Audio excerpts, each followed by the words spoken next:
नमस्कार, आप देख रहे हैं प्राइम टीवी। मैं हूं आपके साथ आरती तिवारी। वक्त हो चुका है राष्ट्रपति का। बाबा साहब भीमराव अंबेडकर के नाम पर संसद में गतिरोध देखने को मिला, जहां कांग्रेस बीजेपी पर संविधान का संविधान को बदलने का आरोप लगा रही थी, वहीं अब बीजेपी कांग्रेस पर बाबा साहेब का अपमान करने का आरोप लगा रही है। दरअसल अमित शाह ने लोकसभा में अंबेडकर का नाम लेकर कांग्रेस पर निशाना साधा था, लेकिन कांग्रेस ने इस कटाक्ष को अंबेडकर का अपमान बताकर हंगामा करने लगी थी। मामले को लेकर नेता प्रतिपक्ष राहुल गांधी और खड़गे पीएम मोदी से इसकी शिकायत करने पहुंच गए, लेकिन पीएम ने साफ किया कि कांग्रेस ने हमेशा अंबेडकर का अपमान किया है। पीएम मोदी ने सोशल मीडिया प्लेटफॉर्म एक्स पर सिलसिलेवार पोस्ट लिखा है। जी हां, अपने पोस्ट में प्रधानमंत्री मोदी ने लिखा कि आपको बता दें कि जिस प्रकार से पोस्ट के जरिए अमित शाह का बचाव करते हुए नजर आए, और इसके साथ साथ आपको बता दें कि जिस प्रकार से कल दिए राज्यसभा में अमित शाह के बयान को लेकर विपक्षी दल आक्रामक हो चुका है। यही नहीं, आपको बता दें कि खड़गे ने आज प्रेस कॉन्फ्रेंस करके ये मांग की है कि अमित शाह इस्तीफा दें। यही नहीं, माफी का भी मांग कांग्रेस पार्टी करती है। प्रेस कॉन्फ्रेंस पे ये बात कही गई, लेकिन विपक्षी दलों का जवाब देते हुए प्रधानमंत्री मोदी ने ट्विटर पर पोस्ट किया है। उन्होंने लिखा, कांग्रेस और उसका सड़ा हुआ इकोसिस्टम अगर ये सोचता है कि वह दुर्भावपूर्ण झूठ फैलाकर वर्षों के अपने बुरे कामों को, खासकर डॉक्टर बाबा साहेब अम्बेडकर के अपमान को छिपा लेंगे, तो वह गंभीर गलती में है। भारत के लोगों ने बार बार ये देखा है कि कैसे एक परिवार के नेतृत्व वाली एक पार्टी ने डॉक्टर अम्बेडकर की विरासत को मिटाने के लिए, SC/ST समुदाय का अपमान करने के लिए हर संभव डर्टी ट्रिक का इस्तेमाल किया है। पीएम मोदी ने कथित तौर पर अंबेडकर के प्रति किए गए कांग्रेस के गुनाहों के फेहरिस्त गिना दी, लेकिन जिस प्रकार से बाबा साहेब अंबेडकर पर सियासत देखने को मिली, डॉक्टर अंबेडकर को लेकर कांग्रेस के लिए किए गए पापों में से ये शामिल है उनको चुनाव में हरवाना एक बार नहीं 2 बार, पंडित नेहरू का उनके खिलाफ चुनाव प्रचार करना और अपने नुकसान को प्रतिष्ठा का प्रश्न बनाना, उन्हें भारत रत्न नहीं देना, संसद के सेंट्रल हॉल में उनके पोर्ट्रेट को जगह देना, यानी कि जगह नहीं देना, ऐसी तमाम बातों को लेकर हमलावर नजर आए प्रधानमंत्री मोदी। जैसे पहले ट्वीट में अमित शाह का बचाव करते हुए नजर आए थे, और अब उन्होंने कांग्रेस पार्टी पर हमला बोलते हुए नजर आए। अंबेडकर पर अमित शाह के बयान को कांग्रेस ने मुद्दा बना लिया है, जिसके बाद गृह मंत्री अमित शाह ने प्रेस कॉन्फ्रेंस करके कांग्रेस के आरोपों का करारा जवाब दिया। तथ्यों को तोड़ मरोड़ कर रखने का प्रयास किया है, ये अत्यंत निंदनीय है और मैं इसकी निंदा करना चाहता हूं। ये क्यों हुआ? क्योंकि भारतीय जनता पार्टी के वक्ताओं ने संविधान पर, संविधान की रचना के मूल्यों पर, और जब जब कांग्रेस या भारतीय जनता पार्टी का शासन रहा, तब शासन ने संविधान के मूल्यों का किस तरह से मूल्यांकन किया, संरक्षण किया और संवर्धन किया, इस पर फैक्ट के साथ भारतीय जनता पार्टी के वक्ताओं ने अनेक उदाहरणों के साथ जनता के सामने विषय रखे, और उसमें वो तय हो गया कि कांग्रेस पार्टी आंबेडकर जी विरोधी पार्टी है, कांग्रेस पार्टी आरक्षण विरोधी पार्टी है, कांग्रेस पार्टी संविधान विरोधी पार्टी है, कांग्रेस पार्टी ने सावरकर जी का भी अपमान किया, कांग्रेस पार्टी ने आपातकाल डालकर संविधान के सारे मूल्यों की धज्जियां उड़ा दी, नारी सम्मान को भी सालों तक दरकिनार किया, न्यायपालिका का हमेशा अपमान किया, सेना के शहीदों का अपमान किया, और भारत की भूमि तक को संविधान तोड़कर विदेशी देशों को देने की हिमाकत कांग्रेस पार्टी के शासन में हुई। अंबेडकर विवाद पर गृह मंत्री अमित शाह ने प्रेस कॉन्फ्रेंस कर कांग्रेस पर करारा हमला बोला। उन्होंने कहा कि कांग्रेस ने तथ्यों को तोड़ मरोड़ कर पेश किया। मैंने संविधान की चर्चा के दौरान राज्यसभा में जो कहा था उसे एडिट कर आधा दिखाया गया है।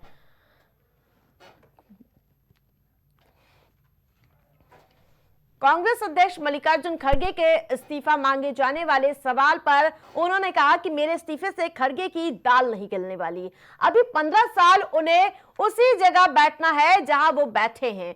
उन्होंने कहा कि कांग्रेस अंबेडकर विरोधी, आरक्षण विरोधी और संविधान विरोधी पार्टी है। राज्यसभा में चर्चा के दौरान जब कांग्रेस के पास कोई जवाब नहीं बचा तो मेरे बयान को एडिट कर भ्रांति फैलाई गई।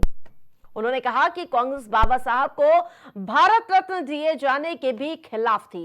बता दें कि बीते दिन संविधान चर्चा के दौरान अंबेडकर के नाम को लेकर हंगामा हुआ था, जिसके बाद कांग्रेस ने अमित शाह पर अंबेडकर के अपमान का आरोप लगाकर प्रदर्शन भी किया था। और वहीं आपको बता दें कि जिसको लेकर सियासत देखने को मिली। कांग्रेस के नेताओं ने कई बार खुद ही अपने आप को भारत रत्न दिए हैं।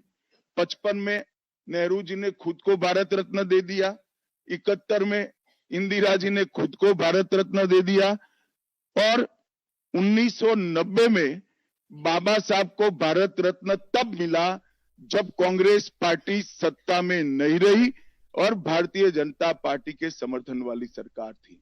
मैं आज जब आप सबके सामने उपस्थित हुआ हूं तब राज्यसभा में मेरे बयान को तोड़ मरोड़ कर पेश किया गया। मेरा मीडिया के सभी मित्रों से आग्रह है, कांग्रेस ने सार्वजनिक जीवन में जो पद्धति की है कि बयानों को तोड़ मरोड़ कर पेश करना, हो हल्ला मचाना और भ्रांति खड़ी करना। पहले उन्होंने नरेंद्र मोदी जी के भी एडिटेड बयानों को सार्वजनिक किया। चुनाव जब चल रहा था मेरे बयान को एआई का उपयोग कर एडिट किया गया और पूरे देश में इसको प्रसारित करने का घृणित काम किया गया।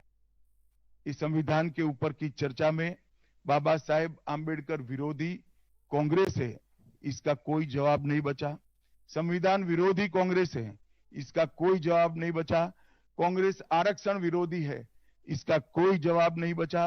कांग्रेस सावरकर विरोधी है, इसका भी कोई जवाब नहीं बचा। कांग्रेस ओबीसी विरोधी है, उसका भी कोई जवाब नहीं बचा। आपातकाल का पाप कांग्रेस के ही समय में हुआ, इसका भी कोई जवाब नहीं बचा। नारी सम्मान का विरोध भी कांग्रेस ने ही किया, वो प्रस्तापित हो गया। न्यायपालिका का अपमान ही कांग्रेस ने ही किया, वो भी प्रस्तापित हो गया। भारत की भूमि को भी संविधान को दरकिनार कर विदेश को सौंपने का पाप भी कांग्रेस ने ही किया, ये भी प्रस्तापित हो गया। तब फिर से एक बार चिर परिचित अपनी पुरानी नीति पर कांग्रेस आई है और उन्होंने मेरे बयान को तोड़ मरोड़ कर आधा ही दिखाकर। दिल्ली में अगले साल विधानसभा चुनाव है और इसी कड़ी में जनता से जुड़ी लगातार योजनाओं की घोषणा हो रही है। दिल्ली की आप सरकार ने अब बुजुर्गों को साधने के लिए संजीवनी योजना का ऐलान कर दिया है। दिल्ली सरकार ने संजीवनी योजना के नाम से बुजुर्गों के लिए हेल्थ इंश्योरेंस देने का ऐलान किया है। इस योजना में 60 साल से ज्यादा के लोगों का मुफ्त इलाज होगा। आपको बता दें कि दिल्ली में केंद्र सरकार की आयुष्मान योजना लागू नहीं है। केंद्र सरकार लगातार ये आरोप लगाती रही है कि दिल्ली सरकार राजनीति के चलते केंद्र में आयुष्मान योजना यानी कि जो योजना है उसे लागू नहीं होने दे रही है। इससे पहले भी दिल्ली सरकार ने पहली पंचायत का आयोजन किया था, जिसमें उन्होंने सपा अध्यक्ष अखिलेश यादव को भी आमंत्रित किया था। केजरीवाल ने महिलाओं को फिर से आप सरकार बनने पर 2100 रुपए हर महीने देने का ऐलान किया था। ऐसे में साफ है कि आम आदमी पार्टी फिर से सरकार दोहराना चाह रही है और दिल्ली में हर पैतरे को आजमाएगी। लेकिन आम आदमी पार्टी की इन योजनाओं पर मनोज तिवारी का कहना है कि दिल्ली सरकार केंद्र सरकार की योजनाओं की नकल कर रही है।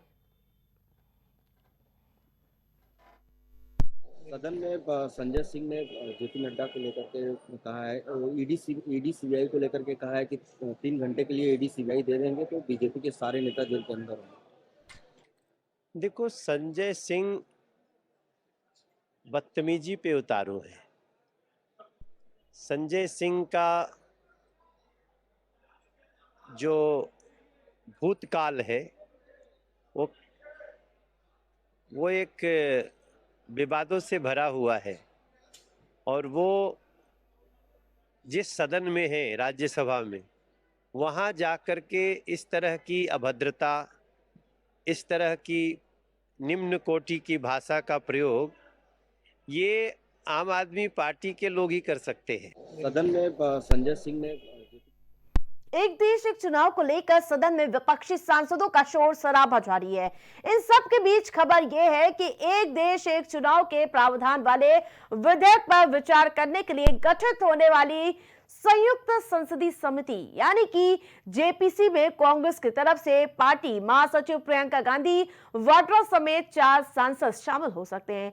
सूत्रों के माने तो पार्टी जेपीसी के लिए लोकसभा से प्रियंका गांधी, मनीष तिवारी और सुखदेव भगत और इसके साथ साथ राज्यसभा सदस्य रणदीप सुरजेवाला का नाम भेज सकती है।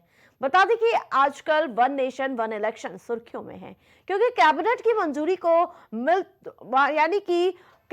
तो मंजूरी मिल चुकी है, संसद के पटल पर पेश भी किया जा चुका है। हालांकि बिल 2/3 बहुमत के साथ पास हो पाता है कि ये नहीं, ये देखने वाली बात होगी। तो वहीं जिस प्रकार से लगातार एक देश एक चुनाव को लेकर लगातार सियासत देखने को मिल रही है और अब जो कमेटी का गठन किया जाएगा उसको लेकर लगातार सियासत देखने को मिल रही है।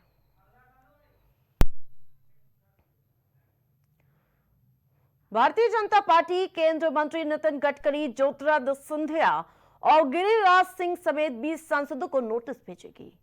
बता दें कि ये सांसद एक देश एक चुनाव बिल पेश होने के दौरान लोकसभा में मौजूद नहीं थे।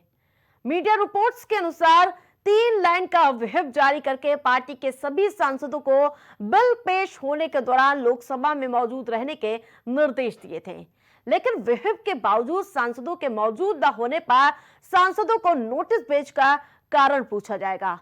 हालांकि अभी इस बात की पुष्टि नहीं हो पाई है कि इन सभी सांसदों ने पार्टी को अपनी अनुपस्थिति के बारे में पहले से सूचित किया था या नहीं। आपको बता दें कि बीते दिन संसद में एक देश एक चुनाव का बिल पेश किया गया था जिसे अब जेपीसी के पास भेज दिया गया है और जिसको लेकर लगातार मंथन का दौर भी देखने को मिल रहा है।